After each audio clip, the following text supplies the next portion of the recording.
కొన్ని రోజులుగా వైకాపా అధ్యక్షుడు మన శాసనసభ్యుడు జగన్మోహన్ రెడ్డి గారు కానీ ఇటీవల ఆ పార్టీలో కొత్త బిచ్చగాళ్ళుగా చేరడం జరిగింది. సతీష్ కుమార్ రెడ్డి, రమేష్ కుమార్ రెడ్డిలు వాళ్ళ స్థాయి మరిచి లోకేష్ బాబు గారిని అనరాని మాటలంటూ సభ్య సమాజం తలదించుకునే మాటలు మాట్లాడడం జరుగుతోంది. ఈ సందర్భంగా సతీష్ రెడ్డి గారు కూడా అంటే తనను ఎవరు విమర్శించలేదు, తను ఎవరు కౌంటర్ ఇవ్వలేదని చెప్పి లోకేష్ బాబు గారిని సింగపూరు పంపించేస్తాం, ఎన్నికల్లో ఓడిపోతే ఎక్కడుంటాడో తెలియదు లోకేష్ బాబు గారు అంతు చూస్తామని చెప్పి ఇష్టాను రీతిగా స్థాయికి మించి మాట్లాడడం జరుగుతుంది. అంతేకాకుండా వైఎస్ కుటుంబం చాలా మంచిది, జగన్మోహన్ రెడ్డి చాలా మంచివాడు, వీళ్ళు ఈ రాష్ట్రానికి ముఖ్యమంత్రిగా ఉంటేనే ఈ రాష్ట్రంలో రామరాజ్యం ఉంటుందని చెప్పి కూడా ఇంకా పెద్దలు మాటలు మాట్లాడడం జరుగుతుంది. సతీష్ రెడ్డికి ఒకటే అడుగుతా ఉన్నా, నువ్వు వైఎస్ కుటుంబం బాధితుడివి, వైఎస్ కుటుంబం నుంచి లబ్ధిదారుని కావు. నువ్వు అనేక రకాలుగా వాళ్ళ చేతుల్లో ఇబ్బందులు పడి నీతో పాటు మేమంతా కూడా ఇబ్బందులు పడి నానా కేసులు పెట్టించుకొని జైళ్ళ పాలై మానసికంగా ఆర్థికంగా మేమంతా కూడా ఇబ్బందులు పడడం జరిగింది. నువ్వు ఇవన్నీ పట్టించుకోకుండా ఈరోజు చంద్రబాబు నాయుడు మోసగాడు, 27 సంవత్సరాల పాటు నేను ఆ పార్టీలో ఉన్నాను, నాకంతా తెలుసని మాట్లాడుతూ ఉన్నాం. ఒకటే అడుగుతా ఉన్నా, ఇవన్నీ కూడా 2005వ సంవత్సరంలో మనం వేల్పుల సింగిల్ విండో ఎన్నికలకు పోయినప్పుడు జరిగిన సంఘటన. నీ గన్మ్యాన్ హత్య చేసినాడా? నీ గన్మ్యాన్ కాల్పులు జరిపింటే ఇద్దరు కాంగ్రెస్ పార్టీ కార్యకర్తలు చనిపోయినారా? వాస్తవం ఒప్పుకుంటావా? ఆ రోజు పులివెందులలో జగన్మోహన్ రెడ్డి గారు, రాజశేఖర రెడ్డి గారు, వివేకానంద రెడ్డి గారు చాలా మంచివాళ్ళు అని చెప్పి వైఎస్ కుటుంబానికి కితాబిస్తాను. ఇవన్నీ పులివెందుల్లో విధ్వంస దృశ్యాలు ఆ రోజు పత్రికల్లో వచ్చినాయి, వివిధ పత్రికల్లో. ఆ రోజు మనకు సంబంధం లేని కేసులో రాజశేఖర రెడ్డి, జగన్మోహన్ రెడ్డి ఇద్దరు కుట్ర పన్ని మన మీద హత్య కేసులు పెట్టడం జరిగింది. హత్య కేసులు పెట్టడంతో పాటు పులివెందుల్లో ఉన్న నీవు అప్పుడప్పుడు నిర్మిస్తున్న పులివెందుల పార్టీ కార్యాలయాన్ని ధ్వంసం చేసింది రాజశేఖర రెడ్డి కుటుంబం కదా. పోలీస్ స్టేషన్ పక్కన కూతవేటు దూరంలో ఉండే మా ఇంటిని డైనమైట్లు పొక్కులేళ్ళు పెట్టి పేల్చేసింది జగన్మోహన్ రెడ్డి, రాజశేఖర రెడ్డి కదా. లక్ష్మాల దగ్గర ఉండే నాగవర్ధన్ రెడ్డి ఇంటిని కూల్చేసి పేల్చేసి కాల్చేసినది రాజశేఖర రెడ్డి కుటుంబం కదా. ఇవన్నీ కూడా నీకు గుర్తు ఉన్నాయా లేదా సతీష్ కుమార్ రెడ్డి అని ప్రశ్నిస్తా ఉన్నా. అంటే ఇవన్నీ కూడా మర్చిపోయి ఇంకా ఈ కేసులు కట్టాడే మా మీద 2005 అక్టోబర్ 18వ తారీఖు పెట్టిన నీకు నీ వెనకంబడి ఉన్న పాపానికి నా మీద కానీ రాఘవరెడ్డి గారి మీద కానీ మరో 14 మంది మీద మా మీద జెండా హత్యలు కేసులు పెట్టారు. 25 సంవత్సరాలు అవుతున్నా కూడా మర్డర్ కేసులు ఇంకా మా మీద తెగలే. మేము రోజు కోర్టు చుట్టూ తిరుగుతున్నాం, పులివెందుల కడపకు ప్రతి నెల 2 మాటలు. ఆ కేసులు అట్టే పెట్టుకొని నువ్వు ఆ పక్కకు పోయి మళ్ళీ చంద్రబాబు నాయుడు గారిని, లోకేష్ బాబు గారిని ఇష్టాను రీతిగా మాట్లాడుతూ ఉన్నావు. ఆ రోజు నిజంగా మనం కొన ఊపిరిలో త్రుటిలో 1 నిమిషం తేడాతోనే మన ప్రాణం నుంచి తప్పించుకున్నాం. లేకపోతే ఆ రోజు ప్రస్తుత వైఎస్ఆర్సీపీ గుండాల చేతుల్లో మనం హతమయ్యేవారమా కాదా? ఆ రోజు చంద్రబాబు నాయుడు గారి కృషి వలన, పట్టుదల వలన మనం ఆ రోజు ప్రాణాలతో బయటపడి ఈరోజు నువ్వు వైకాపాలో ఉన్నావంటే, మేము తెలుగుదేశం పార్టీలో ఉన్నామంటే ఆ రోజు చంద్రబాబు నాయుడు గారు ఇచ్చిన పట్టుదల, ఆయన మనకు ప్రాణభిక్ష పెట్టి కాపాడడం జరిగింది. ఆ రోజు జగన్మోహన్ రెడ్డి గారు చెప్పడం జరిగింది. చాలామంది మంత్రులు, ఆ పార్టీకి చెందిన శాసనసభ్యులు అందరూ కూడా రాజశేఖర రెడ్డి గారి దగ్గర అడగలేదు, ఇది కరెక్ట్ కాదు కదా, పోలీస్ వ్యవస్థను ఈ విధంగా మనం దుర్వినియోగం చేస్తే కరెక్ట్ కాదా అని చెప్పినప్పుడు కొంత అటు ఇటు తటపటాయించినప్పుడు జగన్మోహన్ రెడ్డి గారు సీరియస్గా ముఖ్యమంత్రి గారికి ఫోన్ చేసి, నువ్వు ఇంకొక 4 సంవత్సరాలు, 5 సంవత్సరాలు, 10 సంవత్సరాలు రాజకీయం చేస్తావు, భవిష్యత్తులో పులివెందులో రాజకీయం చేయాల్సింది నేను, ఖచ్చితంగా వీళ్ళందరినీ కూడా ఎవరైతే మన ముఖ్యమంత్రిగా ఉన్న సమయంలో అతిపడుతూ ఉన్నారో, మనకు వ్యతిరేకంగా పోరాటాలు చేస్తున్నారో, మనకు వ్యతిరేకంగా మాట్లాడుతున్నారో వాళ్ళంతా చూడాలి, వాళ్ళని జైలుకు పంపిస్తే కానీ నాకు పులివెందుల నేను ఫ్రీగా రాజకీయం చేయాలని చెప్పి జగన్మోహన్ రెడ్డి గారి ఒత్తిడి వలననే ఆ రోజు రాజశేఖర రెడ్డి గారు మా అందరి మీద హత్య కేసులు పెట్టడం జరిగింది. అలాంటి వ్యక్తి ఈరోజు నీకు మంచివాడా? తర్వాత జగన్మోహన్ రెడ్డి గారు నిన్న మాట్లాడుతూ ఉన్నారు, అన్ని వ్యవస్థలను మేనేజ్ చేశారని చెప్పి. పులివెందులలో ఆ రోజు మా మీద హత్య కేసులు పెట్టినప్పుడు న్యాయ వ్యవస్థను మేనేజ్ చేసిన విషయం వాస్తవం కాదా అని నేను ప్రశ్నిస్తా ఉన్నా. ఆ రోజు మేనేజ్ చేసి మొత్తం ఇక్కడ ఉండే కాంతిమతి అని చెప్పి మెజిస్ట్రేట్తో తప్పుడు డైయింగ్ డిక్లరేషన్ ఇప్పించేసి మా పైన హత్య కేసులు పెట్టి 6 నెలలు రిమాండ్లో పెట్టడం జరిగింది.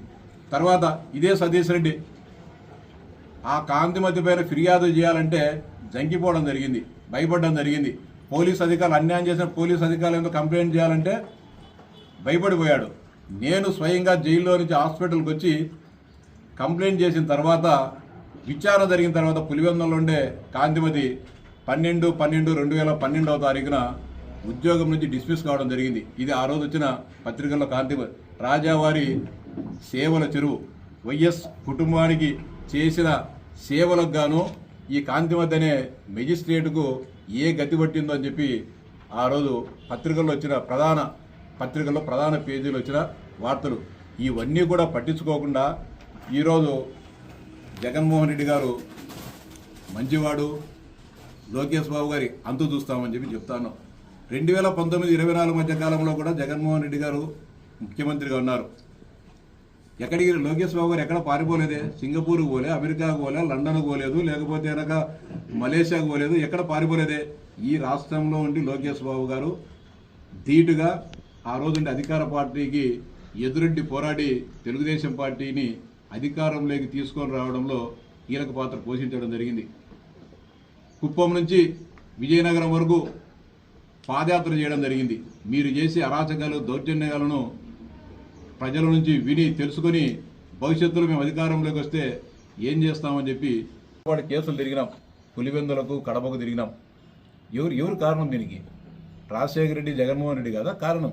అంటే ఇంత అన్యాయంగా తెలుగుదేశం పార్టీని చిత్రహింసలకు, వేధింపులకు గురి చేసిన జగన్మోహన్ రెడ్డి మంచోడు, నీకు అనుగుణమున అండగా ఉన్న చంద్రబాబు నాయుడు గారు, లోకేష్ గారు నీకు ఈరోజు చెడ్డవాళ్ళు. ఇంకా చెప్తాను, 27 సంవత్సరాల పాటు నేను ఈ పార్టీలో ఉన్నా, నాకు నిమిషం ఆ పార్టీలో ఏం జరిగేది తెలుసు. నేను కానీ చాలామందికి చెప్తానా, రేపు భవిష్యత్తులో మీరంతా కూడా ఇబ్బందులు పడతారని చెప్పి. పులివెందుల నియోజకవర్గంలో ఎవరిని ఏమి ఇబ్బందులు పెట్టినారు? కడప జిల్లాలో ఎవరిని ఏమి ఇబ్బందులు పెట్టినారు? రాష్ట్రంలో ఎవరు ఏమి ఇబ్బందులు పడినారు?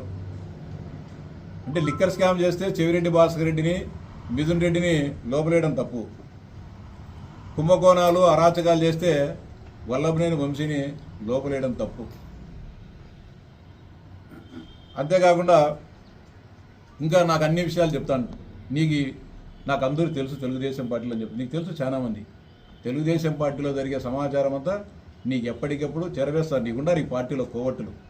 నువ్వు ప్రెస్ మీట్లు పెట్టేది, బయట తిట్టేది, లోపలికి పోయిన తర్వాత నేను జగన్మోహన్ రెడ్డి దగ్గర ప్రాపకం పొందాలంటే నేను ఈ మాత్రం మాట్లాడకపోతే నాకు ఆయన దగ్గర ఎలివేషన్ రాదు, నన్ను ప్రోత్సహించడు, భవిష్యత్తులో నాకు పదవులేడు అని చెప్పి చెప్తాడు. ఇంకా ముందుకు పోయి ఇంకా ఆయన ఎట్లో ఒకట తెలుగుదేశంలో నా మీద కేసు పెట్టాలి, ఏదో లోపలికి పోయి ఇచ్చేసే కానీ జగన్మోహన్ రెడ్డి నన్ను గుర్తించి ఇంకా నాకు ప్రమోషన్ ఉంది కానీ ఆయన చెప్తున్నాడు. ఇంకా అంటే అర్జెంటుగా సతీష్ రెడ్డి మీద కేసు పెట్టించుకోవాలనే ఒక దూరాలోచన, దుస్తాలోచన. జగన్మోహన్ రెడ్డి దగ్గర ప్రాపకం పొందాలంటే సతీష్ రెడ్డి ఎంతో ఒక కేసు పెట్టాలి. ఇప్పుడు మేము అర్జెంటుగా ఏం పెట్టాం నీ మీద, నువ్వేం టెన్షన్ పడాల్సిన పనిలే. నువ్వు రోజు మాట్లాడుకుంటాడు ఏం నీ మీద కేసు పెట్టి మేము పెద్దోని చేయాలని ఆలోచనలే. ఆయన బహిరంగ చెప్తాడు, ఎటువంటి కేసు పెట్టాలని. నా మీద కేసు పెడితే కానీ జగన్మోహన్ రెడ్డి నన్ను మా ఇంటికి రాడు, నన్ను గుర్తించాడు, అప్పుడు కానీ నాకు బోని పడదని చెప్పి. కాబట్టి నీ స్థాయి ఏంది, లోకేష్ గారి స్థాయి ఏంది? నువ్వు లోకేష్ గారు రాజకీయ అరంగేట్రం చేసినప్పటి నుంచి కూడా నువ్వు ఇష్టానుసారంగా చెప్పే మాటలను ఆయన వినలేదని చెప్పి, నువ్వు చేసే దొంగ పనులన్నీ కూడా ఆయనకు తెలిసి నిన్ను ఎప్పటికప్పుడు ఖండిస్తున్నాడు. కాబట్టే నీ డైరెక్ట్గా మాట్లాడడం జరిగింది. నీ లోపాయకారి రాజకీయాలు మానుకో సతీష్ రెడ్డి అని చెప్పి కడపలో జరిగిన కార్యకర్తల సమావేశంలో ఓపెన్గానే నీకు అంత అధికారం ఇచ్చి అంత పెద్ద హోదా ఇస్తే ఈ నియోజకవర్గంలో పార్టీని ఏమైనా బలపరిచినవా? ఈ నియోజకవర్గంలో ఏ రోజు కూడా తెలుగుదేశం పార్టీ గెలవకున్నా నువ్వు ఎవరికి చెప్పా పెట్టకోకుండా నీ అంతకు నువ్వు ప్రతిజ్ఞ చేసి కృష్ణా జలాలను పులివెందులకు తీసుకొని వస్తాం ప్రతిజ్ఞ చేస్తే మీ మీద గౌరవంతో ఆ రోజు చంద్రబాబు నాయుడు గారు 650 కోట్లు R&R ప్యాకేజీ ఇవ్వడం జరిగింది గండికోట నిర్వాసితులకు. ఇది చంద్రబాబు నాయుడు గారు చేసిన గొప్పతనం కదా. నీ గొప్పతనం వల్ల ఇచ్చారా?